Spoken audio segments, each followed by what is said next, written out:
ANMR ನ್ಯೂಸ್ಗೆ ಸ್ವಾಗತ. PVR silks showroom Chintamani.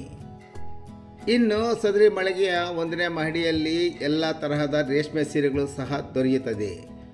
Pure handloom silks, Pochampally sarees, Uppada silks, Banaras silk, Chanderi silk, Baluchari silk sarees, cotton silk, Mysuru silk sarees, soft silk sarees, raw silk sarees, Paithani silk sarees ಸೇರಿದಂತೆ ಇತರೆ ರೇಷ್ಮೆ ಸೀರೆಗಳು ಹಾಗೂ ರೇಷ್ಮೆ ಸೀರೆಗಳಿಗೆ ರೆಡಿಮೇಡ್ ಬ್ಲೌಸ್ಗಳು ಸಹ ದೊರೆಯುತ್ತದೆ. ಸಂಪರ್ಕಿಸಿ PVR ಸಿಲ್ಕ್ ಶೋರೂಮ್, ಶಿಡ್ಲಘಟ್ಟ ರಸ್ತೆ, ಬಾಗೇಪಲ್ಲಿ ವೃತ್ತದ ಸಮೀಪ, 35ನೇ ವಾರ್ಡ್, ತಿಮ್ಮಸಂದ್ರ, ಚಿಂತಾಮಣಿ.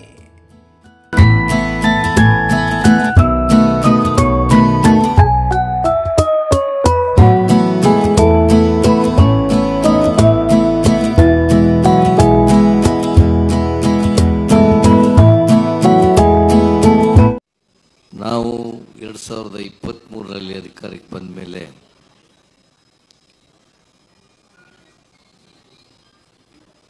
ಒಂದು ತೀರ್ಮಾನವನ್ನು ಮಾಡೋದು.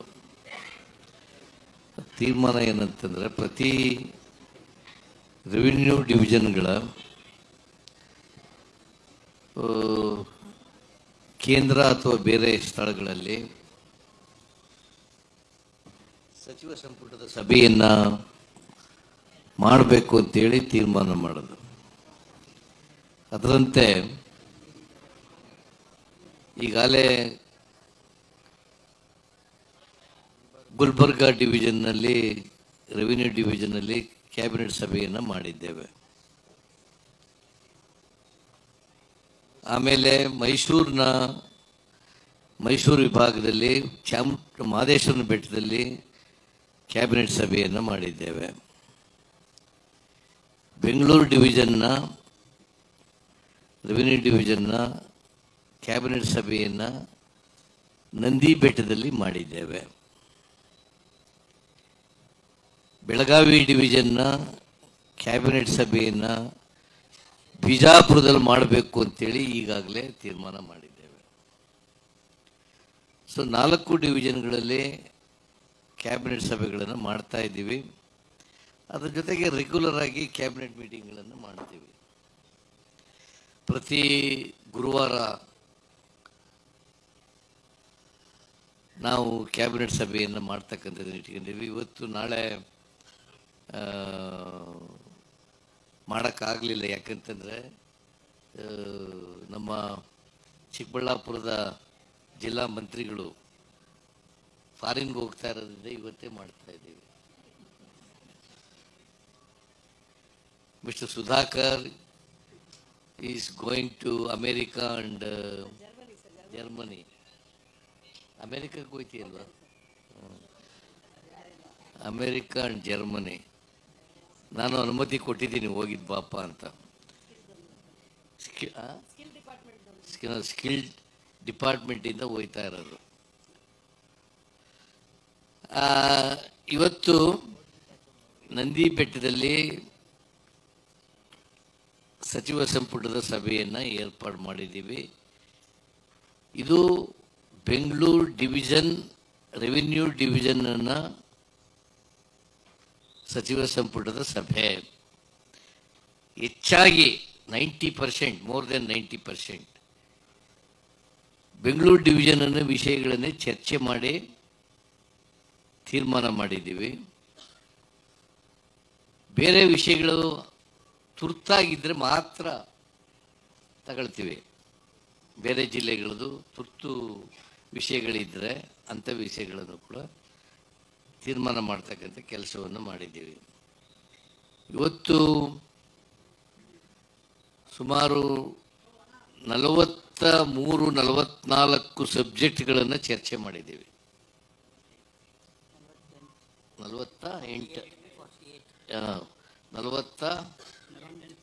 48 ಸಾರಿ, ನಾನು ಆಮೇಲೆ ಅಡಿಷನಲ್ ಸಬ್ಜೆಕ್ಟ್ಸ್ ಬಿಟ್ಬಿಟ್ಟಿದ್ದೆ. 48 ವಿಷಯಗಳನ್ನು ಚರ್ಚೆ ಮಾಡಿದ್ದೀವಿ. ಸುಮಾರು 3,400 ಕೋಟಿ 3,400 ಕೋಟಿ.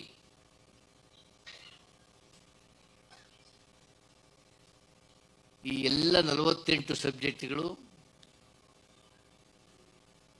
ಸಬ್ಜೆಕ್ಟ್ಗಳಲ್ಲಿ ನಾವು ಇವತ್ತು ಮಂಜೂರು ಮಾಡಿರ್ತಕ್ಕಂಥ ಹಣ 3,400 ಕೋಟಿ. 3,400 ಕೋಟಿ. ಯಾಕೆ ರಿಪೀಟ್ ಮಾಡ್ತಾ ಇದ್ದೀನಿ ಅಂತಂದರೆ, ಬಿ ಜೆ ಪಿಯವರು ಪದೇ ಪದೇ ಹೇಳ್ತಾರೆ ಈ ಸರ್ಕಾರದಲ್ಲಿ ದುಡ್ಡಿಲ್ಲ ಅಂತೇಳಿ. ಅದಕ್ಕೆ ಇದನ್ನು ಒತ್ತಿ ಒತ್ತಿ ಒತ್ತಿ ಒತ್ತಿ ಹೇಳ್ತಾ ಇದ್ದೀನಿ. ನಿಮಗೆ ಮನದಟ್ಟಾದ್ರೆ ಸಾಕು, ಬಿ ಜೆ ಪಿಯವ್ರಿಗೆ ಮನದಟ್ಟಾಗಬೇಕು ಮಾಡಿಕೊಡ್ಬೇಕಂತ ಅಗತ್ಯ ಇಲ್ಲ. ನಿಮಗೆ ಮನದಟ್ಟಾದರೆ ಸಾಕು. ಸೊ 3,400 ಕೋಟಿ. ಬೆಂಗಳೂರು ಡಿವಿಷನ್ 1ಕ್ಕೇನೆ ಸುಮಾರು 2,050 ಕೋಟಿ ರೂಪಾಯಿಗಳನ್ನು ಮಂಜೂರು ಮಾಡಿದ್ದೀವಿ. ಬೆಂಗಳೂರು ಡಿವಿಷನ್ 1ಕ್ಕೇನೆ 2,050 ಕೋಟಿ ರೂಪಾಯಿಗಳನ್ನು ಕೂಡ ಚರ್ಚೆ ಮಾಡಿದ್ದೀವಿ. ಇದು ಎತ್ತಿನಹೊಳೆ ಕೂಡ ಚರ್ಚೆ ಮಾಡಿದ್ದೀವಿ. ನಾವು ಇತ್ತೀಚೆಗೆ ಎತ್ತಿನಹೊಳೆಗೆ ಸಂಬಂಧಪಟ್ಟಂತೆ ಕೆ ಎಚ್ ಮುನಿಯಪ್ಪನವರು, ನಾನು, ಡಿ ಕೆ ಶಿವಕುಮಾರ್ ಅವರು, ಸುಧಾಕರ್ ಅವರು, ಮತ್ತು ಬೈತಿ ಸುರೇಶ್ ಅವರು, ಕೃಷ್ಣ ಬೈರೇಗೌಡರು, ಪರಮೇಶ್ವರ್ ಅವರು, ನಾವೆಲ್ಲರೂ ಕೂಡ ಮಾತಾಡಿದ್ದೀವಿ. ಆಮೇಲೆ ರಾಜಣ್ಣ ಇವರೆಲ್ಲ ಮಾತಾಡಿ, ಶಿವಲಿಂಗೇಗೌಡ ನಾವೆಲ್ಲ ಮಾತಾಡಿದ್ದೀವಿ. ಮಾತಾಡಿ ಸುಮಾರು ಎತ್ತಿನಹೊಳೆ ಪ್ರಾಜೆಕ್ಟ್ಗೆ ಅಲ್ಲ ಚಿಕ್ಕಬಳ್ಳಾಪುರ ಅಲ್ಲ ಇದಕ್ಕೆ ಎತ್ತಿನಹೊಳೆ ಪ್ರಾಜೆಕ್ಟ್ಗೆ ಒಟ್ಟು ರಿವೈಸ್ಡ್ ಎಸ್ಟಿಮೇಟ್ ಪ್ರಕಾರ 23,251 ಕೋಟಿ. 23,251 ಕೋಟಿ. ಇಲ್ಲಿವರೆಗೆ ಖರ್ಚಾಗಿರ್ತಕ್ಕಂಥ ಹಣ 17,147 ಕೋಟಿ. ರಿವೈಸ್ಡ್ ಎಸ್ಟಿಮೇಟ್ ಪ್ರಕಾರ ಇನ್ನು 6,103 ಕೋಟಿ ಖರ್ಚು ಮಾಡಬೇಕು. ನಾನು ಮೊನ್ನೆ ಮೀಟಿಂಗ್ನಲ್ಲಿ ಈಗ ಒಂದು 2-3 ದಿನಗಳ 4-5 ದಿನ, ಒಂದು ವಾರ ಆಯಿತು ನನಗೆ ಕಾಣಿಸುತ್ತಿಲ್ಲ, ಒಂದು ವಾರ ಆಗಿದೆ. ಅಲ್ಲಿ ಏನು ತೀರ್ಮಾನ ಮಾಡಿದ್ದೀನಿ ಅಂತಂದರೆ, ಇದು ಮೂಲತಃ ಕುಡಿಯೋ ನೀರಿನ ಪ್ರಾಜೆಕ್ಟ್.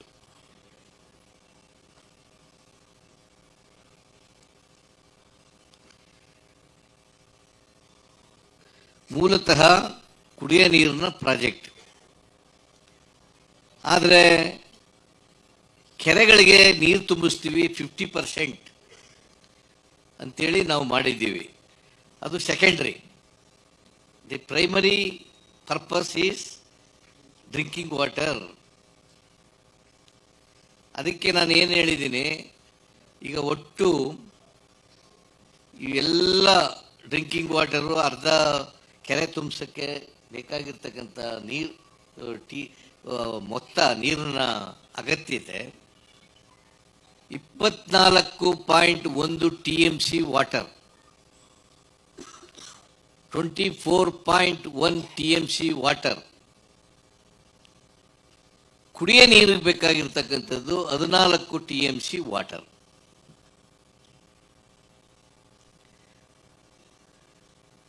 ಅದಕ್ಕೆ ನಾನು ಏನು ತೀರ್ಮಾನ ಮಾಡಿದ್ದೀವಿ ಇವತ್ತು, ಮತ್ತು ನಾನು ಹಿಂದಿನ ಸಭೆಯಲ್ಲೂ ಕೂಡ, ಮೊದಲು ಕುಡಿಯ ನೀರಿನ ಪ್ರಾಜೆಕ್ಟನ್ನು ಮುಗಿಸೋಣ.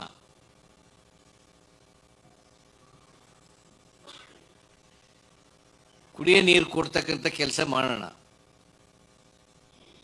ಕೋಲಾರ, ಚಿಕ್ಕಬಳ್ಳಾಪುರ, ಬೆಂಗಳೂರು ರೂರಲ್, ತುಮಕೂರು, ಆಮೇಲೆ ಹಾಸನ, ಈ ಜಿಲ್ಲೆಗಳಲ್ಲೆಲ್ಲ ಕುಡಿಯೋ ನೀರನ್ನು ಕೊಡ್ತೇವೆ. ಅದೇ ಬೆಂಗಳೂರು ಹೇಳಿದ್ನಲ್ರಿ, ನೀವು ಯಾವ ಕಡೆನ ಜ್ಞಾನ ಇದ್ದಿರ.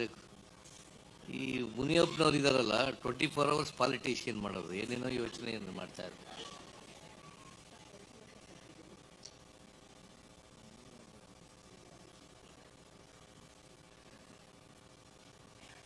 ಬೆಂಗಳೂರು ಗ್ರಾಮ ಹತ್ರ ಹೇಳಿದ್ನಲ್ಲ, ಹೇಳಿದ್ದೀನಿ.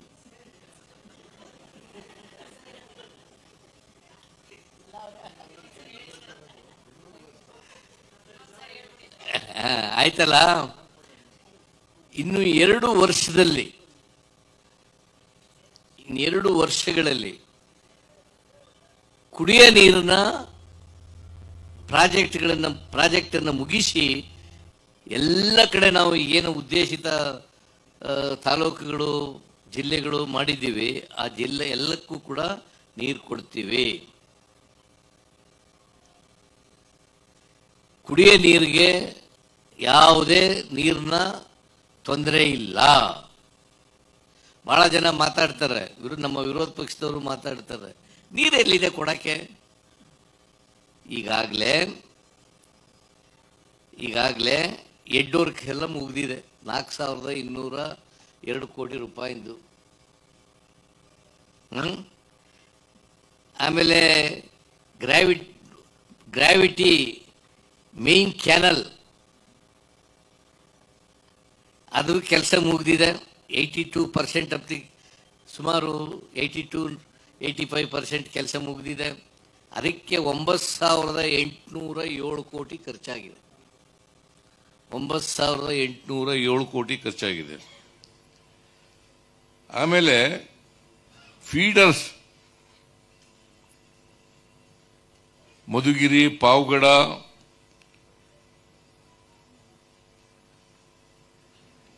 ಸೆವೆನ್ ಜಿ ಎಂತಿದೆ ಇದು, ಟಿ.ಜಿ. ಹಳ್ಳಿ, ರಾಮನಗರ, ಗೌರಿಬಿದನೂರು, ಕೊರಟಗೆರೆ,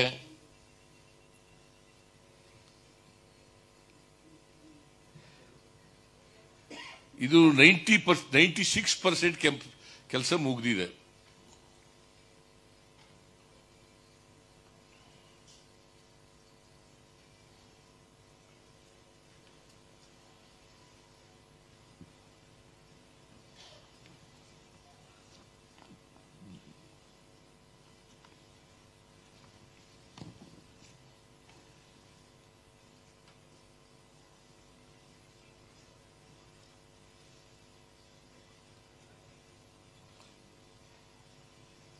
ಇದು ಅಡಿಷನಲ್ ಆಗಿ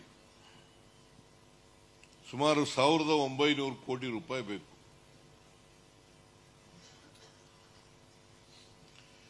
ಓವರ್ ಆಲ್ 8,000 ಕೋಟಿ ರೂಪಾಯಿ ಬೇಕು. ನಮ್ಮ ಹತ್ರ ಉಳಿದಿರೋದು 6,100 ಕೋಟಿ. ಇನ್ನು 23,000 ಕೋಟಿ ಚಿಲ್ಲರೆನಲ್ಲಿ 17,000 ಕೋಟಿ ಚಿಲ್ಲರೆ ಖರ್ಚಾಗಿದೆ. ಇನ್ನು 6,000 ಚಿಲ್ಲರೆ ಕೋಟಿ ಉಳಿದಿದೆ. ಇನ್ನು ಬೇಕಾಗಿರೋದು 8,000 ಕೋಟಿ.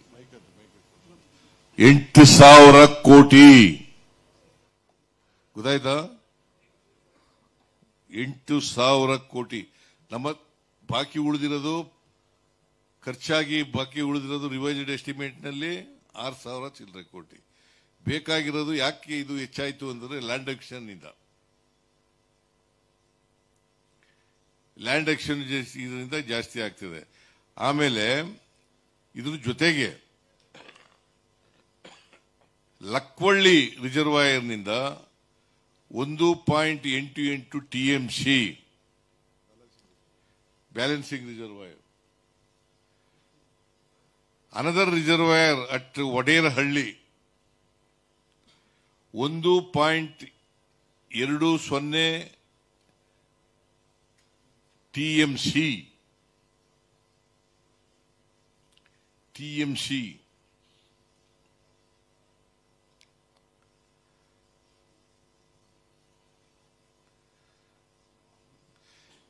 is proposed to augment the project. ಒಟ್ಟು 3.08 ಆಮೇಲೆ ಇನ್ನು ಎಷ್ಟಕ್ಕೆ ನೀರು ಕೊಡ್ತಾ ಇದ್ದೀವಿ ಅಂತಂದ್ರೆ 75 ಲಕ್ಷ ಮನೆಗಳಿಗೆ 75 ಲಕ್ಷ ಮನೆಗಳಿಗೆ ಸುಮಾರು 9 ಜಿಲ್ಲೆಗಳಲ್ಲಿ ನೀರು ಕೊಡ್ತಾ ಇದ್ದೀವಿ. 75 ಲಕ್ಷ ಮನೆಗಳು, 9 ಜಿಲ್ಲೆಗಳು, 23,251 ಕೋಟಿ ಎಸ್ಟಿಮೇಟು.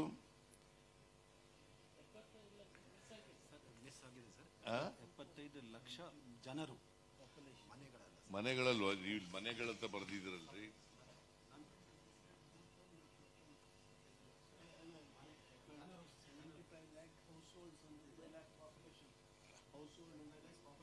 $75 lakh ಪಾಪ್ಯುಲೇಷನ್, ಸಾರಿ ಹೌಸ್ ಹೋಲ್ಡ್ ಅಂತ ಹೇಳ್ಬಿಟ್ಟಿದ್ನಲ್ಲ, ಅದು ಪಾಪ್ಯುಲೇಷನ್ 75 ಲಕ್ಷ ಜನರಿಗೆ.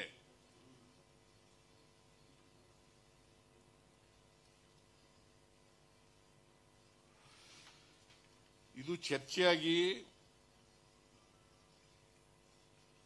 ಫೈನಾನ್ಸ್ ಡಿಪಾರ್ಟ್ಮೆಂಟ್ ಮೂಲಕ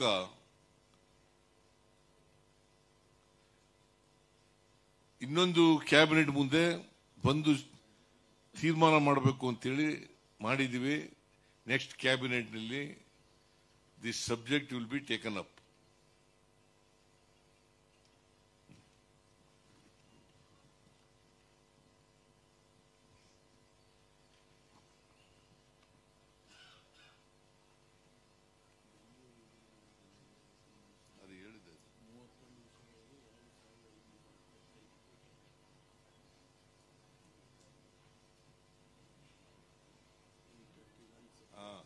ಸುಮಾರು ಬೆಂಗಳೂರು ಜಿಲ್ಲೆ ಒಂದಕ್ಕೇನೆ ನಾನು ಈಗಾಗಲೇ ಹೇಳಿದೆ 31 ಸಬ್ಜೆಕ್ಟ್ಸ್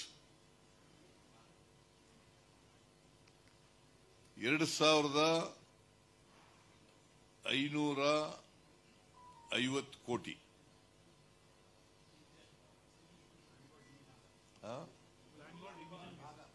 ಬೆಂಗಳೂರು ಡಿವಿಷನ್ ನಲ್ಲಿ 31 ಸಬ್ಜೆಕ್ಟ್ಗಳು ಇವತ್ತು ಚರ್ಚೆಯಾಗಿ ತೀರ್ಮಾನ ಮಾಡಿದ್ದೀವಿ.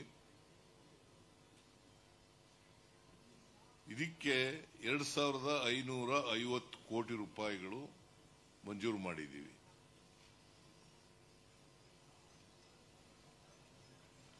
ಆಮೇಲೆ ಬಹಳ ಮುಖ್ಯವಾಗಿ ಪ್ರತಿ ಜಿಲ್ಲೆಗಳಲ್ಲಿ ಕಾರ್ಮಿಕ ಇಲಾಖೆಯಿಂದ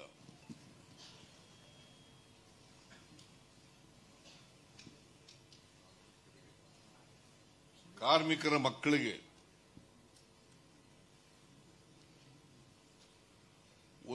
ಪ್ರತಿ ಜಿಲ್ಲೆಯಲ್ಲಿ ಒಂದೊಂದು ರೆಸಿಡೆನ್ಸಿಯಲ್ ಶಾಲೆಗಳನ್ನು ತೆರೆಯಲಿಕ್ಕೆ ತೀರ್ಮಾನ ಮಾಡಿದ್ವಿ. ಕಟ್ಟಡ ಮತ್ತು ಇತರ ನಿರ್ಮಾಣ ಕಾರ್ಮಿಕರ ಕಲ್ಯಾಣ ಮಂಡಳಿ ಅದಕ್ಕೆ ಒಟ್ಟು ಖರ್ಚು ಮಾಡತಕ್ಕಂಥ ಹಣ 1,125.25 ಕೋಟಿ. ಇವೆಲ್ಲ ರೆಸಿಡೆನ್ಸಿಯಲ್ ಶಾಲೆಗಳು. ಕಾರ್ಮಿಕರ ಮಕ್ಕಳಿಗೆ ಎಲ್ಲಿ ಕಾರ್ಮಿಕರು ಜಾಸ್ತಿ ಇದ್ದಾರೆ ಅಲ್ಲಿ ಕಟ್ಟಿ ಅಂತ ಹೇಳಿದ್ದೀನಿ. ಜಿಲ್ಲಾ ಕೇಂದ್ರದಲ್ಲೇ ಕಟ್ಟಬೇಕು ಅಂತೇನಿಲ್ಲ. ಎಲ್ಲಿ ಕಾರ್ಮಿಕರು ಜಾಸ್ತಿ ಇದ್ದಾರೆ ಆ ತಾಲೂಕಿನಲ್ಲಿ ರೆಸಿಡೆನ್ಸಿಯಲ್ ಶಾಲೆಯನ್ನು ಕಟ್ಟಬೇಕು. ಇದು 31 ಜಿಲ್ಲೆಗಳಿದ್ದಾವೆ ನಮ್ಮ ರಾಜ್ಯದಲ್ಲಿ. 31 ಜಿಲ್ಲೆಗಳಲ್ಲೂ ಕೂಡ 31 ರೆಸಿಡೆನ್ಸ್ ಶಾಲೆಗಳನ್ನು ತೆಗಿಲಿಕ್ಕೆ 1,125.25 ಕೋಟಿನ ಇವತ್ತು ಮಂಜೂರು ಮಾಡಿದ್ದೀವಿ.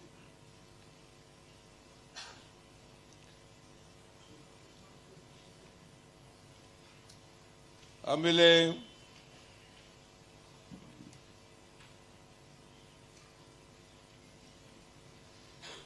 ಶಿಕ್ಷಣಕ್ಕೆ, ಆರೋಗ್ಯಕ್ಕೆ, ಕುಡಿಯ ನೀರಿಗೆ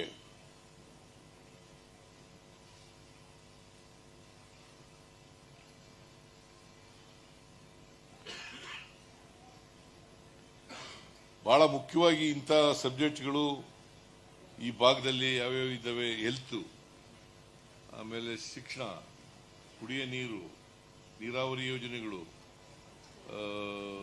ಕೆರೆಗಳು ತುಂಬಿಸೋದು, ಇಂಥ ಯೋಜನೆಗಳಿಗೆ ತಗೊಂಡಿದ್ದೀವಿ. ಆಮೇಲೆ ಹಿಂದುಳಿದ ವರ್ಗದ ಅಭ್ಯರ್ಥಿಗಳಿಗೆ IAS, IPS, IRS, IFS ಇನ್ನ ಇತರೆ ಸ್ಪರ್ಧಾತ್ಮಕ ಪರೀಕ್ಷೆಗಳಿಗೆ ವಸತಿ ಸಹಿತವಾಗಿ ಇವರಿಗೆ ತರಬೇತಿ ನೀಡಲಿಕ್ಕೆ ಬೆಂಗಳೂರಿನಲ್ಲಿ 2 ವಸತಿ ಶಾಲೆಗಳನ್ನು ನಿರ್ಮಾಣ ಮಾಡಲಿಕ್ಕೆ ತೀರ್ಮಾನ ಮಾಡಿದ್ದೀವಿ. ಇದಕ್ಕೆ ಸುಮಾರು 10 ಕೋಟಿ ರೂಪಾಯಿಗಳನ್ನು ಇಟ್ಟಿದ್ದೇವೆ.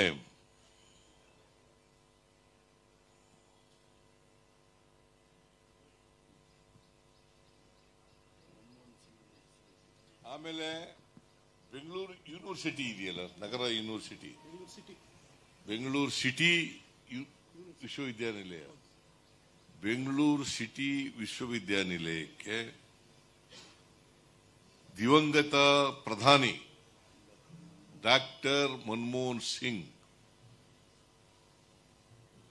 ಅವರ ಹೆಸರನ್ನ ಇಡಲಿಕ್ಕೆ ತೀರ್ಮಾನ ಮಾಡಿದ್ದೇವೆ. ಡಾಕ್ಟರ್ ಮನಮೋಹನ್ ಸಿಂಗ್ ಬೆಂಗಳೂರು ಸಿಟಿ ವಿಶ್ವವಿದ್ಯಾನಿಲಯ.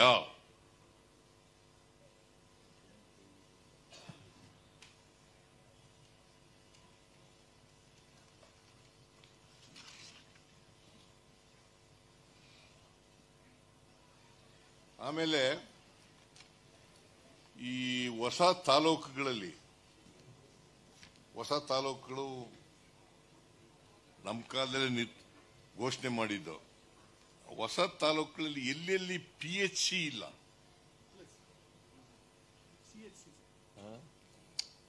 ನಾನು ಹೇಳ್ತೀನಿ, ಎಲ್ಲಿ PHC ಆಸ್ಪತ್ರೆಗಳಿಲ್ಲ ಅಲ್ಲಿ ಅಂತ ಪ್ರದೇಶಗಳಲ್ಲಿ CHC ಕಮ್ಯುನಿಟಿ ಹೆಲ್ತ್ ಸೆಂಟರ್,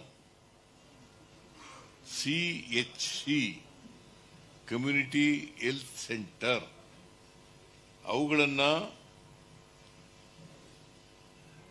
ಮಾಡಬೇಕು ಅಂತೇಳಿ ತೀರ್ಮಾನ ಮಾಡಿದ್ದೀವಿ. ಆಮೇಲೆ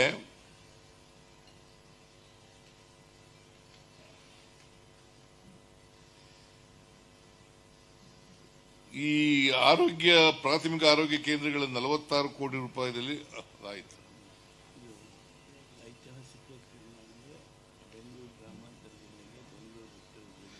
ಆಮೇಲೆ ಬೆಂಗಳೂರು ಗ್ರಾಮಾಂತರ ಜಿಲ್ಲೆಗೆ ಬೆಂಗಳೂರು ಉತ್ತರ ಜಿಲ್ಲೆ ಎಂದು ನಾಮಕರಣ ಮಾಡಿದ್ದೇವೆ, ತೀರ್ಮಾನ ಮಾಡಿದ್ದೇವೆ. ಏನ್ ಮುನಿಯಪ್ಪ?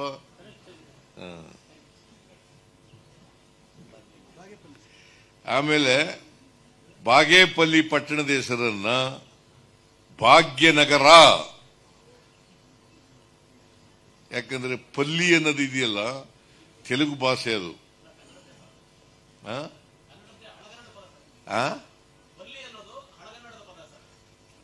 ನನಗೆ ತೆಲುಗು ಗೊತ್ತಿಲ್ಲ, ನಿನಗೆ ಗೊತ್ತಾ? ಗೊತ್ತಿದ್ರೆ ಸರಿ. ಹಾಗಾದ್ರೆ ಅದಕ್ಕೆ ಪಲ್ಲಿ ಅನ್ನೋದು ಬೇಡಪ್ಪ, ನಮ್ ಕಡೆ ಎಲ್ಲ ಹಲ್ಲಿ ಅನ್ನೋದಕ್ಕೆ ಪಲ್ಲಿ ಅಂತ ಕರಿತೀವಿ. ಇದಕ್ಕೆ ಬಾಗೇಪಲ್ಲಿ ಅನ್ನೋದು ಬಹಳ ಮೊದಲಿನಿಂದ ಇರೋ ಹೆಸರು, ಅದು ಬೇಡ ಅಂತೇಳಿ MLA ಕೂಡ ಒತ್ತಾಯ ಮಾಡಿದ್ರು, ಭಾಗ್ಯನಗರ ಅಂತ ಮಾಡಿ ಅಂತ ಹೇಳಿದ್ರು. ಭಾಗ್ಯನಗರ, ಇನ್ಮುಂದೆ ಭಾಗ್ಯನಗರ. ನೀನು ಇವರು ಯಾವಾಗಲೂ ನಿಮ್ಗೆ ಬ್ರೀಫ್ ಮಾಡೋರು ಪ್ರೆಸ್ಗೆ. ಇವತ್ತು HK ಪಾಟೀಲ್ರು ಯಾವಾಗಲೂ ಪ್ರೆಸ್ ಬ್ರೀಫ್ ಮಾಡ್ತಾರೆ. ನಾನು ಇದು ಒಂದು ವಿಶೇಷ ಸಭೆ ಆದ್ರಿಂದ ನಾನೇ ಬಂದಿದ್ದೀನಿ. ಡಿ ಕೆ ಶಿವಕುಮಾರ್ ಬಂದಿದ್ದಾರೆ, ಎಚ್ ಕೆ ಪಾಟೀಲ್ ಬಂದಿದ್ದಾರೆ, ಪರಮೇಶ್ವರ್ ಬಂದಿದ್ದಾರೆ, ಮುನಿಯಪ್ಪ ಬಂದಿದ್ದಾರೆ, ಸುಧಾಕರ್ ಬಂದಿದ್ದಾರೆ, ಸುರೇಶ್ ಬಂದಿದ್ದಾರೆ, ನಮ್ಮ ಪ್ರದೀಪ್ MLA ಅವರೆಲ್ಲ ಬಂದಿದ್ದಾರೆ. ಇನ್ನೂ ಒಟ್ಟು 48 ವಿಷಯಗಳನ್ನ ಚರ್ಚೆ ಮಾಡಿ ತೀರ್ಮಾನ ಮಾಡಿದ್ದೀವಿ. ಎಲ್ಲ ತೀರ್ಮಾನಗಳನ್ನು ಕೂಡ ಹೇಳಕ್ ಹೋಗಲ್ಲ, ಇಂಪಾರ್ಟೆಂಟ್ ತೀರ್ಮಾನಗಳನ್ನ ಹೇಳಿದ್ದೇನೆ. ಏನಾದ್ರು ಇದ್ರೆ ಡಿ ಕೆ ಶಿವಕುಮಾರ್ ಏನಾದ್ರು ಮಾತಾಡ್ತಾರೆ. ಸರ್ ಒಂದು ನಿಮಿಷ ಸರ್. ಬಾಗೇಪಲ್ಲಿ ಭಾಗ್ಯನಗರ ಆಗಿದೆ. ಬಾಗೇಪಲ್ಲಿ ತಾಲೂಕಲ್ಲಿರೋ ಎಲ್ಲಾ ಹಳ್ಳಿಗಳು ಪಲ್ಲಿ ಅಂತಲೇ ಕೊನೆಗೊಳ್ಳುತ್ತೆ. ಅದರ ಪರಿಸ್ಥಿತಿ ಏನು? ಅದು MLA ಏನ್ ಹೇಳ್ತಾರ ಹಂಗ್ ಮಾಡ್ತೀವಪ್ಪ.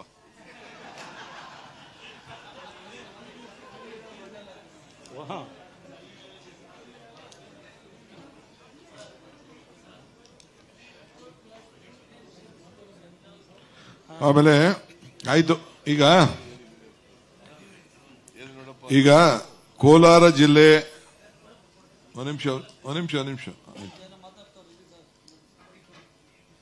ಈಗ ಕೋಲಾರ ಜಿಲ್ಲೆ ಕೋಲಾರ ತಾಲೂಕು ಅಮಾನಿಕೆರೆ ಬೆಟ್ಟ ಶಾಂತಿನಗರ ಮಧ್ಯ ಇದೆಲ್ಲ ಹೋಗುವಂತದ್ದು. ಅಲ್ಲೂ ಕೂಡ ಸುಮಾರು 11 ಕೋಟಿ ರೂಪಾಯಿಲಿ ಅಲ್ಲೊಂದು ಕಾಮಗಾರಿಯನ್ನ ಕೋಲಾರ ಜಿಲ್ಲೆಯಲ್ಲಿ ಕೋಲಾರ ತಾಲೂಕಲ್ಲಿ ತೆಗೆದುಕೊಂಡಿದ್ದೇವೆ. ಒಟ್ಟು ಇನ್ನೊಂದು ಕೋಲಾರ ಜಿಲ್ಲೆ ಅಮಾನಿಕೆರೆ ಅಂತರಂಗದ ಬೆಟ್ಟದಿಂದ ಶಾಂತಿನಗರ ನಗರಕ್ಕೆ 79 ಕೋಟಿ ರೂಪಾಯಿ ಅಂದಾಜು ವೆಚ್ಚದಲ್ಲಿ ಕಾಮಗಾರಿ ತೆಗೆದುಕೊಳ್ಳಲು ಇವತ್ತು ಅನುಮತಿಯನ್ನು ಕೊಟ್ಟಿದ್ದೇವೆ. ಇವತ್ತು ಚಿಕ್ಕಬಳ್ಳಾಪುರ ಜಿಲ್ಲೆ ಬಾಗೇಪಲ್ಲಿ ತಾಲೂಕು ನಮ್ಮ MLA ಬಹಳ ಒತ್ತಡ ಇತ್ತು, ಅದಕ್ಕೂ ಮಾಡಿದ್ದೇವೆ.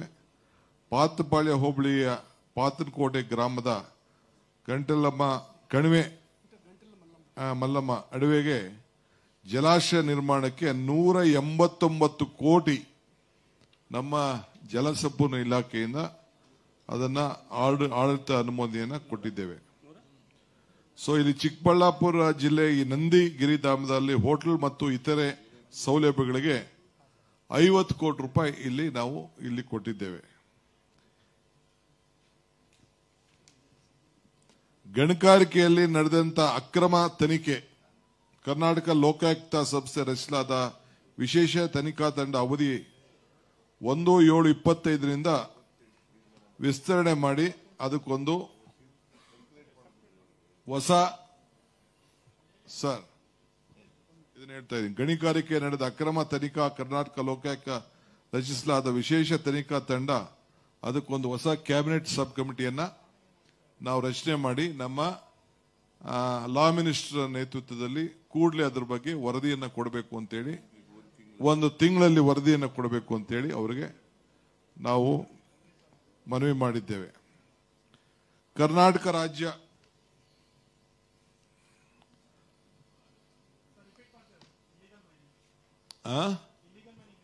ಇಲ್ಲಿಗಲ್ ಮೈನಿಂಗ್ ಅಲ್ಲಿ ಈಗೇನು ಹಿಂದೆ ನಡೆದಿತ್ತು, ನಮ್ಮ ಎಚ್ ಕೆ ಪಾಟೀಲ್ ರವರು ಕ್ಯಾಬಿನೆಟ್ ಸಬ್ ಕಮಿಟಿ ಚೇರ್ಮನ್ ಆಗಿದ್ರು. ಅದಾದ್ಮೇಲೆ ಗೌರ್ಮೆಂಟ್ ಹೋಗಿದ್ರು. ಅನೇಕ ನ್ಯೂನತೆಗಳನ್ನು ಅವರು ಕಂಡುಹಿಡಿದಿದ್ರು. ಬಹುಶಃ ಅದ್ರ ಬಗ್ಗೆ ಎಷ್ಟು ಯಾವ ರೀತಿ ರಿಕವರಿ ಮಾಡಬೇಕು ಮತ್ತೊಂದು ಅಂತೆಲ್ಲ ಬೇಕಾದಷ್ಟು ಸಲಹೆಗಳೆಲ್ಲ ಬಂದಿತ್ತು, ಬೇಕಾದಷ್ಟು ತನಿಖೆಗಳೆಲ್ಲ ಆಗಿತ್ತು. ಈಗ ಮುಂದಕ್ಕೆ ಏನಾಗಬೇಕು, ನಮ್ಮ ರಾಜ್ಯದ ಹಿತವನ್ನ ಏನು ಕಾಪಾಡಬೇಕು, ನಮ್ಮ ಸಂಪತ್ತನ್ನ ಯಾವ ರೀತಿ ಕಾಪಾಡಬೇಕು ಅನ್ನೋ ದೃಷ್ಟಿಯಿಂದ ನಮ್ಮ ಲಾ ಮಿನಿಸ್ಟರ್ಗೆ 1 ತಿಂಗಳೊಳಗಡೆ ಅದ್ರ ಬಗ್ಗೆ ಒಂದು ರಿಪೋರ್ಟ್ ಅನ್ನ ಸಬ್ಮಿಟ್ ಮಾಡಬೇಕು ಅಂತ ಹೇಳಿ ಅವರಿಗೆ ಕ್ಯಾಬಿನೆಟ್ ಅವರಿಗೆ ಅವಕಾಶವನ್ನ ಕೊಟ್ಟಿದೆ. ಕ್ಯಾಬಿನೆಟ್ ಸಬ್ ಕಮಿಟಿನೂ ಕೂಡ ನಾವು ಮಾಡಿದ್ದೇವೆ ಅದಕ್ಕೆ ಅವರ ಅಧ್ಯಕ್ಷತೆಯಲ್ಲಿ. ಬೆಳಗಾವಿ ಜಿಲ್ಲೆಯಲ್ಲಿ ಬೈಲಹೊಂಗಲ ಪುರಸಭೆಯನ್ನ ನಗರಸಭೆಯಾಗಿ ಮೇಲ್ದರ್ಜೆಗೆ ಏರಿಸಿದ್ದೇವೆ. ಇದಲ್ಲದೆ ವಿಜಯನಗರ ಜಿಲ್ಲೆ ಹರಪನಹಳ್ಳಿ ಪುರಸಭೆಯನ್ನ ನಗರಸಭೆಯಾಗಿ ಮೇಲ್ದರ್ಜೆಗೆ ಏರಿಸಿದ್ದೇವೆ. ಕೊಪ್ಪಳ ಜಿಲ್ಲೆ ಹನುಮಸಾಗರ ಗ್ರಾಮ ಪಂಚಾಯಿತಿಯನ್ನ ಪಟ್ಟಣ ಪಂಚಾಯಿತಿಯಾಗಿ ಮೇಲ್ದರ್ಜೆಗೆ ಏರಿಸಿದ್ದೇವೆ. ಇದಲ್ಲದೆ ಸುಮಾರು ಕರ್ನಾಟಕ ವಸತಿ ಶಿಕ್ಷಣ ಸಂಸ್ಥೆ ವತಿಯಿಂದ ಹಿಂದುಳಿದ ವರ್ಗದ ವಸತಿ ಶಾಲೆ ಸುಮಾರು 306 ಕೋಟಿ ರೂಪಾಯಿ, ಒಟ್ಟು 22 ಕೋಟಿ 14 ವಸತಿ ಶಾಲೆಗಳನ್ನು ತೆಗೆದುಕೊಂಡಿದ್ದೇವೆ. ಚಿಕ್ಕಬಳ್ಳಾಪುರ ಜಿಲ್ಲೆ ಚಿಂತಾಮಣಿ ತಾಲೂಕಿಗೆ ಮುರಾರ್ಜಿ ವಸತಿ ಶಾಲೆಯನ್ನ ಅಲ್ಲೂ ಕೂಡ ಒಂದು ಹೊಸ ಪ್ರಾರಂಭ ಮಾಡಲು ಅನುಮತಿಯನ್ನು ಕೊಟ್ಟಿದ್ದೇವೆ. ಇದಲ್ಲದೆ ಇನ್ನೊಂದು ವಿಶೇಷವಾಗಿ ಬೆಂಗಳೂರಿನಲ್ಲಿ ಮಾತ್ರ ನಮ್ಮ ಹೈಟೆಕ್ ಹೂವಿನ ಮಾರುಕಟ್ಟೆ ಇತ್ತು. ಇದನ್ನ ಚಿಕ್ಕಬಳ್ಳಾಪುರದಲ್ಲಿ ಕೃಷಿ ಉತ್ಪನ್ನ ಮಾರುಕಟ್ಟೆ ಸಮಿತಿ ವತಿಯಿಂದ ಅಂತಾರಾಷ್ಟ್ರೀಯ ಮಟ್ಟದ ಹೈಟೆಕ್ ಸುಮಾರು 141 ಕೋಟಿ ರೂಪಾಯಿ ವೆಚ್ಚದಲ್ಲಿ ಸ್ಥಾಪಿಸಲು ಅನುಮೋದನೆಯನ್ನು ಕೊಟ್ಟಿದ್ದೇವೆ.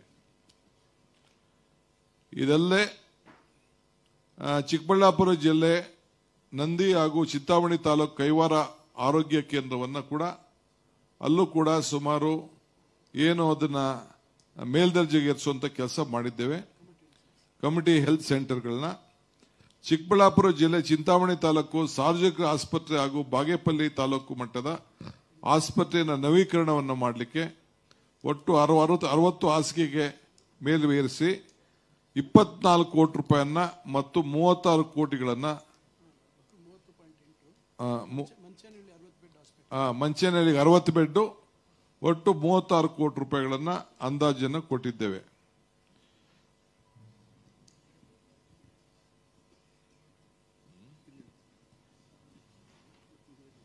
ಸರ್, ಹೂವಿನ ಮಾರುಕಟ್ಟೆ ಖಾಸಗಿ ಸಹಭಾಗಿತ್ವ ಅಂತ ಹೇಳಿದ್ರಿ. ಹೂವಿನ ಮಾರುಕಟ್ಟೆ ಈಗ ಸರ್ಕಾರದಿಂದ ಮಾಡ್ತೀವಿ. Okay sir.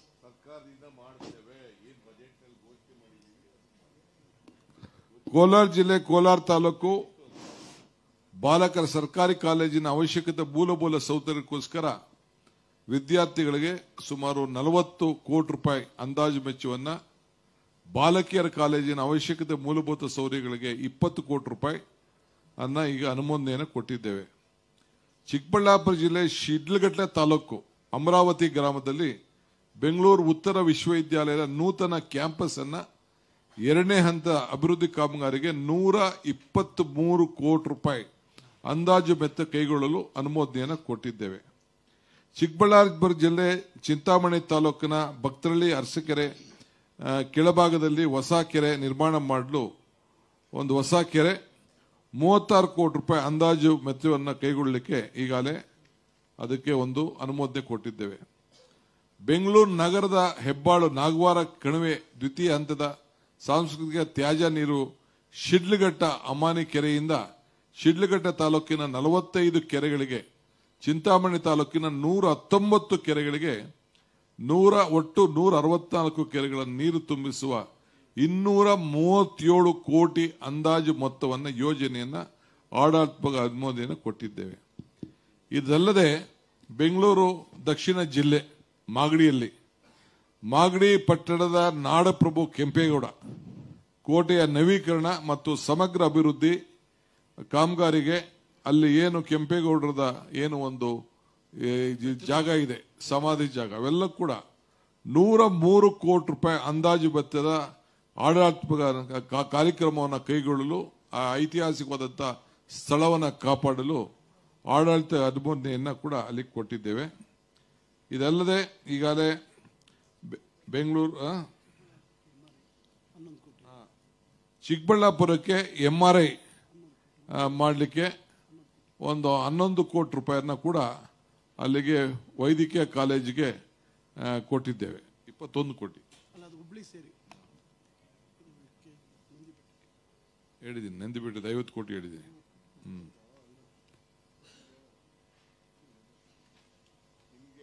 ಸರ್, ಇದೆಲ್ಲ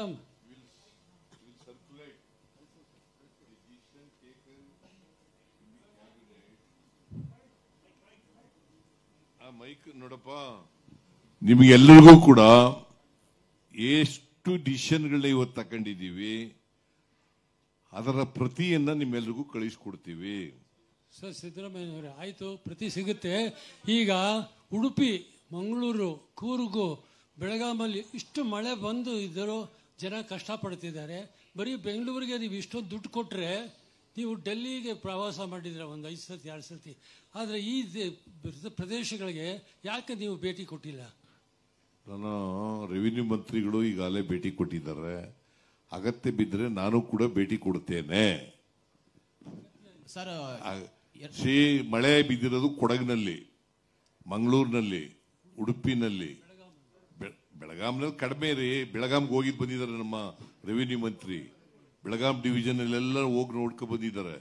ನಾನು ಕೂಡ ಹೋಗ್ತೀನಿ, ಕೊಡಗಿಗೆ, ಮಂಗಳೂರಿಗೆ, ಉಡುಪಿಗೆ ಹೋಗ್ತೀನಿ.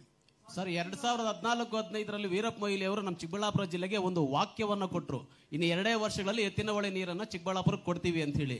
ಈಗ 2025 ಈಗಲೂ ಸಹ ತಾವು ಮುಖ್ಯಮಂತ್ರಿಗಳಾಗಿ ಇದೇ ಮಾತನ್ನ ಹೇಳ್ತಾರೆ, ಇನ್ನು 2 ವರ್ಷಗಳಲ್ಲಿ ಚಿಕ್ಕಬಳ್ಳಾಪುರ ಜಿಲ್ಲೆ ಕುಡಿಯೋ ನೀರನ್ನು ಕೊಡ್ತೀವಿ ಅಂತ. ಈಗ ನಾನು ಏನೇನು ಕೆಲಸ ನಡೆದಿದೆ ಅನ್ನೋದು ಹೇಳಿದ್ದೀನಿ. 17,000 ಕೋಟಿ ಖರ್ಚಾಗಿದೆ ಅಂತ ಹೇಳಿದ್ದೀನಿ. 82%, 96%, 90% ಕೆಲಸಗಳೆಲ್ಲ ಮುಗಿದಿದ್ದಾವೆ. ಇನ್ನು 2 ವರ್ಷದಲ್ಲಿ ಕುಡಿಯೋ ನೀರಿನ ಪ್ರಾಜೆಕ್ಟ್ ಎಲ್ಲ ಮುಗಿದು ನೀರು ಕೊಡ್ತಕ್ಕಂಥ ಕೆಲಸ ಮಾಡ್ತೀವಿ.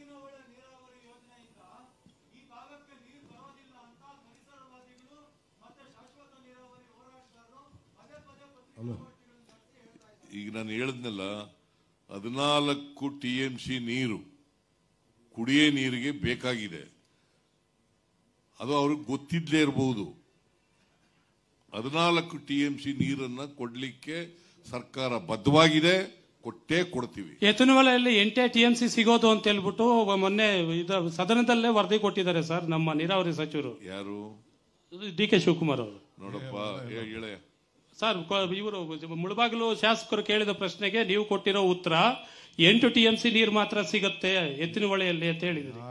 ಎತ್ತಿನಹೊಳೆ ನಾವು ಈಗಾಗಲೇ ಎಲ್ಲೆಲ್ಲಿಂದ ನೀರು ತಗೋಬೇಕು ಅಂತ ತೀರ್ಮಾನ ಮಾಡಿದ್ದೀವಿ. ಈ 14 TMC ಕುಡಿಯೋ ನೀರಿಗೆ, 8 CMC ಕೆರೆ ತುಂಬಿಸ್ಲಿಕ್ಕೆ, 14+8 ಒಟ್ಟು 24 TMC ಲೆಕ್ಕ ಇದೆ. ನಾವು ಆವರೇಜ್ ಏನು 10 ವರ್ಷದ ಏನು ಲೆಕ್ಕ ಹಾಕಿದೀವಿ ಆ ಲೆಕ್ಕದ ಮೇಲೆ ಹೇಳ್ತಾ ಇದ್ದೀವಿ. ನಮ್ಮ ಸರ್ಕಾರ ಬದ್ಧತೆ ಇದೆ. ಒಂದಿನ ಚಿಕ್ಕಬಳ್ಳಾಪುರ, ಕೋಲಾರ ಮತ್ತು ಬೆಂಗಳೂರು ಉತ್ತರ ಇವತ್ತಾಗಿದೆಯಲ್ಲ, ಎಲ್ಲ ಮಾಧ್ಯಮದವರೆಲ್ಲ ರೆಡಿಯಾಗಿರಿ. ನಾನೇ ನಿಮ್ಮನ್ನ ಕರ್ಕೊಂಡೋಗಿ ಏನೇನು ಕೆಲಸ ಮಾಡಿದ್ದೀವಿ, ನೀರು ಹೆಂಗೆ ಈಚೆ ತೆಗ್ದಿದ್ದೀವಿ, ಯಾವ ರೀತಿ ಕೆಲಸ ಆಗಿದೆ, ಇಡೀ ಭಾರತದಲ್ಲಿ ಎಲ್ಲೂ ಆಗಿಲ್ಲ. ಎಲ್ಲ ಕರ್ಕೊಂಡೋಗಿ ನಿಮ್ಮನ್ನ ತೋರ್ಸೋಂತ ಕೆಲಸ ಮಾಡ್ತೀವಿ. ನಾನು ಮೊನ್ನೆ ನಮ್ಮ ಮುನಿಯಪ್ಪನವರು ನಾವೆಲ್ಲ ಹೋಗಿ ಬಂದಿದ್ದೀವಿ. ಇವ್ರು ಕರೆದಿದ್ದು ಎಲ್ಲ ಬೇರೆ ಹೊರಟ್ಬಿಟ್ರಿ. ಇವರು ನಿಮ್ಮನ್ನು ಎಲ್ಲ ಬನ್ನಿ, ಅಲ್ಲಾಗಿರೋಂಥ ಕೆಲಸ ಏನು ಪವರ್ ಸ್ಟೇಷನ್ಗಳಾಗಿದೆ, ಅಕ್ವಿಡೆಕ್ ಏನಾಗಿದೆ, 10.5 ಕಿಲೋಮೀಟರ್ ಅಕ್ವಿಡೆಕ್, 40 ಮೀಟರ್ ಮೇಲ್ಗಡೆ ಲೈನ್ ನೀರನ್ನ ನಿಮ್ಗೆ ತಂದ್ಕೊಡ್ಬೇಕು ಈ ನೀರಿಗೆ ಅಂತ ಅಂದ್ಬಿಟ್ಟು ಅಲ್ಲಿಗೆ ಮಾಡಿದೀವಿ. ಇವತ್ತಾನೆ ಕ್ಯಾಬಿನೆಟ್ ಅಲ್ಲಿ ಏನು ನಮ್ಮ ಹಿಂದೆ ಒಂದು ತೀರ್ಮಾನ ಆಗಿತ್ತು ಬಿಜೆಪಿ ಗವರ್ಮೆಂಟ್ ಅಲ್ಲಿ, ಬರೀ 1.89 TMC ಮಾತ್ರ ಸ್ಟೋರ್ ಮಾಡಬೇಕು ಅಂತ ಆಗಿತ್ತು. ಇವತ್ತು ಪರಮೇಶ್ವರ್ ಅವರು ನಾವು ಎಲ್ಲ ಕೂತ್ಕೊಂಡು ಮಾತಾಡಿ ಅಲ್ಲೂ ಕೂಡ ಈಗ ಕೊರಟಗೆರೆಲ್ಲೂ ಕೂಡ ಒಂದಷ್ಟು ತೆಗೆದುಕೊಂಡು ಜಾಗನ, ಯಾಕೆಂದ್ರೆ ನೀರ್ನ ನಾವು ಬರೀ ಡಿಸ್ಟ್ರಿಕ್ಟ್ ಅಲ್ಲಿ ಡ್ಯಾಮ್ ಹಾಕ್ಲಿಕ್ಕೆ ಆಗುದಿಲ್ಲ ಅಂತೇಳಿ ಈಗ ನಾವು 3 TMC ನೀರನ್ನ ಸ್ಟೋರ್ ಮಾಡಲಿಕ್ಕೆ, ಅದು ಒಂದು ಮೇಜರ್ ಡಿಸಿಷನ್ ನಾವು ಬ್ಯಾಲೆನ್ಸಿಂಗ್ ರಿಸರ್ವ್ ಮಾಡಲಿಕ್ಕೆ 2 ಜಿಲ್ಲೆಗಳ ಮಧ್ಯದಲ್ಲಿ ಮಾಡಲಿಕ್ಕೆ ತೀರ್ಮಾನವನ್ನ ಮಾಡಿದ್ದೇವೆ. ಸರ್, ಕೆಲಸದ ಬಗ್ಗೆ ಅಲ್ಲ, ನೀವು ಕೊಟ್ಟಿರೋ ಉತ್ತರದಲ್ಲಿ 8 TMC ನೀರು ಮಾತ್ರ ವರ್ಷದಲ್ಲಿ ಸಿಗುತ್ತೆ ಅಂತ ಹೇಳಿದ್ರಿ. ನೋಡೋಣ ಅದೇನು ನೀವೇನು ಹೇಳ್ತಾ ಇದ್ರೆ ಅರ್ಥ ಆಗಿಲ್ಲ, ಚೆಕ್ ಮಾಡ್ತೀನಿ. ಹಲೋ ಸರ್, ಸರ್ ಈಗ ಎಚ್ ಎನ್ ವ್ಯಾಲಿ ಮತ್ತು KC ವ್ಯಾಲಿ 3ನೇ ಹಂತದ ಶುದ್ಧೀಕರಣ ಮಾಡಬೇಕಂತೇಳಿ ಈ ಭಾಗದ ಜನರ ಬೇಡಿಕೆ ಇದೆ. ಅದನ್ನ ಏನಾದ್ರೂ ಮಾಡ್ತೀರಿ ಸರ್? ಎಚ್ ಎನ್ ವ್ಯಾಲಿ ಮತ್ತು KC ವ್ಯಾಲಿ 3ನೇ ಹಂತದ ಶುದ್ಧೀಕರಣ ಮಾಡಬೇಕು. ಈಗಾಗಲೇ ಪ್ರಸ್ತಾಪ ಮಾಡಿದ್ದೀವಿ, ನಿನಗೆ ಕೊಡ್ತೀವಿ ಅಂತ ಕೂಡ ಹೇಳಿದ್ದೀನಿ. ಸರ್ ಮೈಕ್ ನೋಡಪ್ಪ, ಇದೆಲ್ಲದು ಸರ್, ಆ ಬಗ್ಗೆ ಸಂಪುಟದಲ್ಲಿ ಏನ್ ಚರ್ಚೆ ಆಯ್ತು ಮತ್ತೆ ಏನ್ ನಿರ್ಣಯ ಏನಾದ್ರೂ ಆಯ್ತಾ ಸರ್ ಅದ್ರ ಬಗ್ಗೆ? ನೋಡಪ್ಪ, ಕೇಳಿ ಇಲ್ಲಿ ಸ್ವಲ್ಪ. ಬೆಂಗಳೂರು ನಗರದ ಬರ್ಕೊಳ್ಳಿ ಪ್ಲೀಸ್, ನಾವೇನ್ ತೀರ್ಮಾನ ಮಾಡಿದ್ದೀವಿ ಅಂತ ಹೇಳ್ತಾ ಇದ್ದೀನಿ. ಬೆಂಗಳೂರು ನಗರದ ಹೆಬ್ಬಾಳ ನಾಗವಾರ ಕಣಿವೆಯ ದ್ವಿತೀಯ ಹಂತದಲ್ಲಿ ಸಂಸ್ಕರಿಸಿದ ತ್ಯಾಜ್ಯ ನೀರನ್ನು ಶಿಡ್ಲಘಟ್ಟ ಅಮಾನಿ ಕೆರೆಯಿಂದ, ಈಗ ಹೇಳಿದ್ರು ಇವರು DK, ಅಮಾನಿ ಕೆರೆಯಿಂದ ಶಿಡ್ಲಘಟ್ಟ ತಾಲೂಕಿನ 45 ಕೆರೆಗಳಿಗೆ, ಶಿಡ್ಲಘಟ್ಟದ 45 ಕೆರೆಗಳಿಗೆ ಮತ್ತು ಚಿಂತಾಮಣಿ ತಾಲೂಕಿನ 119 ಕೆರೆಗಳಿಗೆ, ಒಟ್ಟು 164 ಕೆರೆಗಳಿಗೆ ನೀರು ತುಂಬಿಸುವ ಸುಮಾರು 237 ಕೋಟಿ 10 ಲಕ್ಷ ಅಂದಾಜು ಮೊತ್ತದ ಯೋಜನೆಗೆ ಆಡಳಿತಾತ್ಮಕ ಅನುಮೋದನೆಯನ್ನ ಇವತ್ತು ಕೊಟ್ಟಿದ್ದೇವೆ. ಅದು ಸರಿ ಸರ್, ಆದ್ರೆ ಮೂರನೇ ಹಂತದ ಶುದ್ಧೀಕರಣ ಪ್ರಶ್ನೆ ಏನಂದ್ರೆ ಮೂರನೇ ಹಂತದ ಶುದ್ಧೀಕರಣ ಆಗೋದ್ರಿಂದಾಗಿ ನೀರು ಶುದ್ಧ ನೀರಾಗುತ್ತೆ. ಈಗ ಸರ್, ಈಗ ಎರಡು ಹಂತದ ಶುದ್ಧೀಕರಣದಿಂದ ನಮಗೆ ಅಶುದ್ಧ ನೀರೇ ಸಿಗ್ತಾ ಇದೆ, ಇನ್ನು ಖನಿಜಗಳಿದೆ, ವಿಷ ಇರುತ್ತೆ ಆ ಅಪಾಯಕಾರಿ ನೀರು. ಅದು ನಮ್ಮ ಬಳಕೆಗೆ ಯೋಗ್ಯವಲ್ಲ.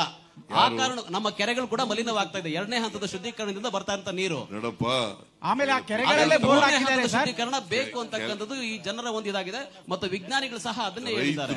ರೈತರು ಅಶುದ್ಧವಾಗಿದೆ, ದನ ಕರುಗಳಿಗೆ ಕುಡಿಲಿಕ್ಕೆ ನೀರಾಗೋದಿಲ್ಲ, ಅಂಡರ್ಗ್ರೌಂಡ್ ವಾಟರ್ ಮೇಲಕ್ಕೆ ಬರಲ್ಲ ಅಂತ ಹೇಳಿದ್ರೆ ಸರ್ ಆ ಕೆರೆಗಳಲ್ಲೇ ಬೋರ್ಡ್ ಹಾಕಿದ್ದಾರೆ. ಕೇಳಪ್ಪ, ಇಲ್ಲಿ ಎಲ್ಲ ಕಡೆ ಬೋರ್ಡ್ ಎಲ್ಲ ಹಾಕಿದಾರಪ್ಪ. ಹೋಗಿದ್ದೀನಿ, ಕೇಳ್ರಿ, ಇಲ್ಲಿ ನಾನೇ ಹೋಗಿದ್ದೀನಿ ಉದ್ಘಾಟನೆ ಮಾಡ್ಲಿಕ್ಕೆ ನಾರಾಯಣ ಸ್ವಾಮಿ ಕಾನ್ಸ್ಟಿಟ್ಯೂಯನ್ಸಿಗೆ. ಜಾನುವಾರುಗಳು ಮತ್ತು ಜನರು ಕೇಳ್ರಿ, ನಾರಾಯಣ ಸ್ವಾಮಿ ಬೇತ್ಮಂಗಲ ನಾರಾಯಣ ಸ್ವಾಮಿ ಇದಾರಲ್ಲ, ಬಂಗಾರಪೇಟೆ, ಅದು ಯಾವ್ದದು ಎಂತದು ನಾವು ಹೋಗಿದ್ವಲ್ಲ, ಯರಗೋಡು ಹೋಗಿದ್ದೀವಿ. ಮತ್ತೆ ಎಲ್ಲ ಕೆರೆಗಳನ್ನೆಲ್ಲ ತುಂಬಿಸಿದ್ದೀವಿ. ಈಗ ಕೃಷ್ಣ ಬೈರೇಗೌಡ ಇಸ್ ಫ್ರಮ್ ಕೋಲಾರ, ಇವರು ಚಿಂತಾಮಣಿ ತಾಲೂಕಿನವರು. ನಮಗೆ ರೈತರು ಕಂಪ್ಲೇಂಟ್ ಮಾಡಿದ್ರೆ ಅದನ್ನ ಮತ್ತೆ ಶುದ್ಧೀಕರಿಸಿಕೊಡ್ತಕ್ಕಂಥ ಕೆಲಸ ಮಾಡ್ತೀವಿ. ಸರ್, ನಿಮ್ ಪಕ್ಕದಲ್ಲಿರೋ ಆಹಾರ ಸಚಿವರು ಹೇಳಿದ್ದಾರೆ ಮೂರನೇ ಹಂತದ ಶುದ್ಧೀಕರಣ ಆಗಬೇಕು ಅಂತ. KH ಮುನಿಯಪ್ಪನವರು ನಾನು ವಿಡಿಯೋ ಇದೆ ನನ್ನ ಹತ್ರ, ಈಗಲೇ ಪ್ಲೇ ಮಾಡಿ ತೋರಿಸ್ತೇನೆ. ಏನ್ರಿ, ಯಾರು? KH ಮುನಿಯಪ್ಪನವರು ಮೂರನೇ ಹಂತದ ಶುದ್ಧೀಕರಣ ಬೇಕು ಅಂತ ಒತ್ತಾಯಿಸಿರೋ ವಿಡಿಯೋ ಇದೆ ಸರ್ ನನ್ನ ಬಳಿ. ನಿನ್ ಬಳಿ ಇದೆಯಾ? ಹೌದು ಸರ್. ನೋಡಪ್ಪ, ಅವರು ಯಾವ ಸಂದರ್ಭದಲ್ಲಿ ಹೇಳಿದಾರೋ, ಯಾವ ಸನ್ನಿವೇಶದಲ್ಲಿ ಹೇಳಿದಾರೋ ಗೊತ್ತಿಲ್ಲ ನನಗೆ. ಪ್ರದೀಪ್ ಕೇಳಪ್ಪ, ಇಲ್ಲಿ 1 ಮತ್ತು 2ನೇ ಶುದ್ಧೀಕರಣ ಇದು ಕುಡಿಯೋ ನೀರಿನ ಪ್ರಾಜೆಕ್ಟ್ ಅಲ್ಲ. ಕೆರೆಗಳು ತುಂಬಿಸೋದು ಅಂತಂದ್ರೆ ಕೆರೆಗಳಿಗೆ ಅಂತರ್ಜಲ ಮೇಲಕ್ಕೆ ಬರೆಸ್ತಕ್ಕಂಥ ರೀತಿಯಲ್ಲಿ ಮಾಡ್ತಕ್ಕಂಥದ್ದು, ಕುಡಿಯೋ ನೀರಿಗೋಸ್ಕರ ಅಲ್ಲ. ಸರ್, ಆದ್ರೆ ಕುಡಿಯೋ ನೀರು ಮಾಡಬೇಕಾದ್ರೆ ತ್ಯಾಜ್ಯ ವಾಟರ್ ಅನ್ನ ಇನ್ನೊಂದ್ಸಾರಿ ಸಂಸ್ಕರಣ ಮಾಡಬೇಕು. ನಾವು ಕೊಡ್ತಕ್ಕಂಥದ್ದು ಕುಡಿಯೋ ನೀರ್ಗಲ್ಲ ಸರ್. ಅದೇ ಕೆರೆಗಳಲ್ಲಿ ಕುಡಿಯೋ ನೀರಿನ ಬೋರ್ವೆಲ್ಗಳಿದ್ದಾವೆ. ನೀವು ಹೇಳಿದಾರೆ ಅಂತ ಹೇಳ್ತಾ ಇದ್ದಾರೆ, ಹೇಳ್ರಿ ಸರ್. ಅದೇ ಕೆರೆಗಳಲ್ಲಿ ವಿಡಿಯೋ ಇದೆ, ಬೇಕಾದ್ರೆ ಪ್ಲೇ ಮಾಡಿಸ್ತೀನಿ ಸರ್. ಹೇಳಿ ಸರ್. ಮುಖ್ಯಮಂತ್ರಿಗಳು ದಯವಿಟ್ಟು ಗಮನಿಸಬೇಕು ಸರ್. ಚಿಕ್ಕಬಳ್ಳಾಪುರಕ್ಕೆ ಕುಡಿಯೋ ನೀರನ್ನು ಒದಗಿಸ್ತಕ್ಕಂಥ ಇದರಲ್ಲಿ ಸರ್ ಸರ್ ಚಿಕ್ಕಬಳ್ಳಾಪುರ ನಗರಕ್ಕೆ ನೀರು ಪೂರೈಕೆ ಮಾಡತಕ್ಕಂಥ ಬೋರ್ವೆಲ್ ಇರತಕ್ಕಂಥದ್ದು. ಒಂದ್ ಸೆಕೆಂಡ್ ಸರ್, ಚಿಕ್ಕಬಳ್ಳಾಪುರ ಬಗ್ಗೆ ಹೇಳ್ಬಿಡ್ತೀನಿ. ಅವ್ರು ಬೆಂಗಳೂರು ಗ್ರಾಮಾಂತರದವರು. ನಮಗೆ ರೈತರು ಒಂದು ಮನವಿಯನ್ನು ಕೊಟ್ಟರು. ನಾನು ಮತ್ತು ವೀರಪ್ಪ ಮೊಯ್ಲಿಯವರು ಮತ್ತು ನಾನು ಈ ವಿಷಯವನ್ನು ತಿಳಿದು ಮುಖ್ಯಮಂತ್ರಿಗಳ ಗಮನಕ್ಕೆ ತಂದಿದ್ದೇವೆ. ರೈತರು ಹೇಳ್ತಾ ಇದ್ದಾರೆ ಮೂರನೇ ಹಂತದ ಶುದ್ಧೀಕರಣ ಬೇಕು ಅಂತ. ವೈಜ್ಞಾನಿಕವಾಗಿ ಇದನ್ನು ಪರಿಶೀಲನೆ ಮಾಡಿ ತೀರ್ಮಾನ ತೆಗೆದುಕೊಳ್ಬೇಕು ಅಂತ ಹೇಳಿದ್ವಿ. ಈಗ ಮುಖ್ಯಮಂತ್ರಿಗಳು ಅದರ ಬಗ್ಗೆ ತೀರ್ಮಾನ ತೆಗೆದುಕೊಳ್ತಾರೆ. ವೈಜ್ಞಾನಿಕವಾಗಿ ಏನು ಕುಡಿಯೋ ನೀರಿಗಲ್ಲ ಇದು ಅಂತ ಹೇಳಿದ್ದಾರೆ, ಕ್ಲಿಯರ್ ಆಗಿ ಹೇಳಿದ್ದಾರೆ. ಕೆರೆಗಳು ತುಂಬಿಸೋದು, ಅದರಿಂದ ನೀರಿನ ಮಟ್ಟ ಮೇಲೆ ಬರಬೇಕು, ಅಂತರ್ಜಲ ಅನ್ನೋದು ಮೂಲ ಉದ್ದೇಶ. ಅದರಿಂದ ಅದನ್ನ ಮುಖ್ಯಮಂತ್ರಿಗಳು ತೀರ್ಮಾನ. ಸರ್, ಅದು ಕುಡಿಯಲಿಕ್ಕೆ ಇಲ್ಲ ಅಂತ ಹೇಳೋದು ಸರಿ, ಆದ್ರೆ ಅದೇ ಕೆರೆಗಳಲ್ಲಿ ಬೋರ್ವೆಲ್ಗಳಿದ್ದಾವೆ, ಅಂತರ್ಜಲಕ್ಕೆ ಸೇರ್ತಾ ಇದೆ ಆ ಬೋರ್ವೆಲ್, ಅಲ್ಲಿಂದ ಕುಡಿಯೋ ನೀರು ಹೋಗ್ತಾ ಇದೆ ಹಳ್ಳಿಗಳಿಗೆ. ಸರ್, ನಿಮಿಷ. ಈಗ ಸರ್ ನಾನು ಹೇಳ್ತೀನಿ ಸರ್, ಈಗ ನೀವು ಹಿಂದೆ ಕೆರೆಗಳಲ್ಲಿ ನೀರು ಸಿಗತ್ತೆ ಅಂತ ಕೆರೆಗಳಲ್ಲಿ ಬೋರ್ ಹಾಕಿದ್ದಾರೆ. ನಾವು ಮೊನ್ನೆ KDP ಮೀಟಿಂಗ್ ಅಲ್ಲಿ ಬಹಳ ಸ್ಪಷ್ಟವಾಗಿ ಹೇಳಿದೀವಿ, ಕೆರೆಯಲ್ಲಿ ಇರ್ತಕ್ಕಂಥ ಬೋರ್ವೆಲ್ಗಳನ್ನ ಬಳಸಬಾರ್ದು. ಇದು ಸ್ಪಷ್ಟವಾಗಿ ಅಂತರ್ಜಲ ವೃದ್ಧಿ ಮಾಡ್ತಕ್ಕಂಥದಕ್ಕಷ್ಟೇ. ಇದು ಕುಡಿಯೋ ನೀರಿನ ಬೋರ್ವೆಲ್ಲು ಕೆರೆಯಲ್ಲಿ ಇರ್ತಕ್ಕಂಥದ್ದನ್ನ ಬಳಸಬಾರ್ದು, ಬೇರೆ ಕಡೆ ಹಾಕೋಬೇಕು ಅಂತಕ್ಕಂಥದ್ದು. ಈಗ ಇದು ಬಹಳಷ್ಟು ಕಡೆ ಈಗ ಏನಾಗಿದೆ, ಅಂತರ್ಜಲ ಇವತ್ತು ವೃದ್ಧಿ ಆಗಿದೆ, ಬಹಳಷ್ಟು ಇವತ್ತು ಮೇಲ್ ಬಂದಿದೆ. ರೈತರು ಇವತ್ತು ಬೇಡಿಕೆ ಜಾಸ್ತಿ ಇದೆ, ನಮಗೆ ಶುದ್ಧೀಕರಣ ಮಾಡಿರ್ತಕ್ಕಂಥ ನೀರನ್ನ ಬೇಕು ಅಂತಕ್ಕಂಥದ್ದು ಕೇಳ್ತಾ ಇದ್ದಾರೆ. ಈಗ ಕೆಲವರು ಅದು ಪ್ರಾರಂಭದಿಂದ ವಿರೋಧ ಮಾಡೋರು ಮಾಡ್ತಾ ಇದ್ದಾರೆ. ಮೂರನೇ ಹಂತದ ಶುದ್ಧೀಕರಣ ಮಾಡ್ತಕ್ಕಂಥದ್ದು ಕುಡಿಯೋದಕ್ಕೆ. ಇದು ಸ್ಪಷ್ಟವಾಗಿ ವಿಶ್ವಸಂಸ್ಥೆ ಅವರು ಬಂದು ಪ್ರಶಂಸೆಯನ್ನ ಕೊಟ್ಟಿದ್ದಾರೆ. ಇದು ಒಂದು ಅದ್ಭುತ ಅಂತಕ್ಕಂಥ ಮಾತನ್ನ ಹೇಳೋಗಿದ್ದಾರೆ. ತಮಾಷೆಗೆ ಹೇಳ್ತಾ ಇಲ್ಲ, ನಗಬೇಡಿ. ಮೊನ್ನೆ ಈಗ ಕೇಂದ್ರ ಸರ್ಕಾರ ಇದನ್ನ ಅಧ್ಯಯನ ಮಾಡ್ತಾ ಇದೆ. ಇದೇ ಮಾಡಲು ಬೇರೆ ಕಡೆ ಮಾಡಬೇಕು ಅಂತಕ್ಕಂಥದ್ದು, ಬೇರೆ ರಾಜ್ಯಗಳಲ್ಲಿ ಮಾಡಬೇಕು ಅಂತಕ್ಕಂಥ ಅಧ್ಯಯನ ಆಗ್ತಾ ಇದೆ. ಇಂಡಿಯನ್ ಇನ್ಸ್ಟಿಟ್ಯೂಟ್ ಆಫ್ ಸೈನ್ಸ್ ಅವರು ರೆಗ್ಯುಲರ್ ಮಾನಿಟರಿಂಗ್ ಮಾಡ್ತಾ ಇದ್ದಾರೆ, ರೆಗ್ಯುಲರ್ ಟೆಸ್ಟಿಂಗ್ ಮಾಡ್ತಾ ಇದ್ದಾರೆ. ಅದನ್ನೇ ಹೇಳ್ತಾ ಇದ್ದೀನಿ. ಎನ್ ಜಿ ಟಿಗೆ ಬಹಳ ಸ್ಪಷ್ಟವಾಗಿ ವ್ಯಾಲ್ಯೂಸ್ ಏನೇನಿದೆ, ಸಾಲಿಡ್ಸ್ ಏನಿದೆ, ಮತ್ತೊಂದಿದೆ, ಇವೆಲ್ಲ ರೆಗ್ಯುಲರ್ ಆಗಿ ಕೊಡ್ತಾ ಇದ್ದಾರೆ. ಅದರಿಂದ ಇದು ಕೇವಲ ರಾಜಕೀಯವಾಗಿ ಕೆಲವರು ಇದನ್ನ ಸೃಷ್ಟಿ ಮಾಡ್ತಕ್ಕಂಥ ಕೆಲಸ ಮಾಡ್ತಾ ಇದ್ದಾರೆ. ಇದು ಪ್ರಾರಂಭದಿಂದ ಮಾನ್ಯ ಸಿದ್ದರಾಮಯ್ಯ ಸಾಹೇಬರು ಹಿಂದಿನ ಅವಧಿಯಲ್ಲಿ ಏನಿದು ಘೋಷಣೆ ಮಾಡಿದ್ರು KC ವ್ಯಾಲಿ, HN ವ್ಯಾಲಿ, ಅವತ್ತಿಂದ ಮಾಡ್ತಾ ಇದ್ದಾರೆ. ನೀವು ಬೇಕಾದ್ರೆ ನೇರವಾಗಿ ನೀವು ಚಿಕ್ಕಬಳ್ಳಾಪುರ ಇರ್ಬೋದು, ಬೇರೆ ಕೋಲಾರ ಜಿಲ್ಲೆಯಲ್ಲಿ ಇರ್ಬೋದು, ಎಲ್ಲೆಲ್ಲಿ ಆ ಭಾಗದಲ್ಲಿ ಬನ್ನಿ ಕರ್ಕೊಂಡು ಹೋಗ್ತೀನಿ. ಈಗ ಕೆಲವು ಕಡೆ ನೀರು ಬರ್ತಾ ಇಲ್ಲ ಅಂತ ಗಲಾಟೆ ಮಾಡ್ತಾ ಇದ್ದಾರೆ, ನೀರು ಕಮ್ಮಿ ಆಗಿದೆ ಅಂತ ಹೇಳಿ. 2 ಟ್ರೀಟ್ಮೆಂಟ್ ಪ್ಲಾಂಟ್ಗಳು ರಿಪೇರಿ ಆಗ್ತಾ ಇರೋದ್ರಿಂದ ನೀರು ಕಮ್ಮಿ ಆಗಿದೆ ಅಂತ ಗಲಾಟೆ ಮಾಡ್ತಾ ಇದ್ದಾರೆ. ಇದು ಕೆಲವರು ರಾಜಕೀಯ ದುರುದ್ದೇಶದಿಂದ ಇದನ್ನು ಸೃಷ್ಟಿ ಮಾಡ್ತಾ ಇದ್ದಾರೆ ಬಿಟ್ರೆ, ಇದು ಸ್ಪಷ್ಟವಾಗಿ ಇದು ಅಂತರ್ಜಲ ವೃದ್ಧಿ ಮಾಡ್ತಕ್ಕಂಥದ್ದು, ನೇರವಾಗಿ ಕೃಷಿಗೆ ಬಳಸ್ತಕ್ಕಂಥದ್ದಲ್ಲ. ನೇರವಾಗಿ ಈ ನೀರು ಕೃಷಿಗೆ ಬಳಸೋಂಗಿಲ್ಲ, ಕೇವಲ ಗ್ರೌಂಡ್ ವಾಟರ್ ರೀಚಾರ್ಜ್ ಆಗುವಂಥದ್ದು ಅಷ್ಟೇ ಮಾತ್ರ, ಇಷ್ಟು, ಬೇರೆ ಯಾವುದು ಉದ್ದೇಶ ಇಲ್ಲ. Sir, did the cabinet discuss on fake news bill and misinformation bill, sir? Did the cabinet had a discussion on fake news bill and misinformation bill? No, you are not discussed. Thank you. ಮಾನ್ಯ ಮುಖ್ಯಮಂತ್ರಿಗಳಿಗೆ, ಮಾನ್ಯ ಉಪಮುಖ್ಯಮಂತ್ರಿಗಳೇ, ಎಲ್ಲ ಸಚಿವರಿಗೆ ನಾನು ಜಿಲ್ಲೆಯ ಪರವಾಗಿ ಅನಂತ ಧನ್ಯವಾದಗಳು ತಿಳಿಸ್ತಾ ಇದ್ದೇನೆ.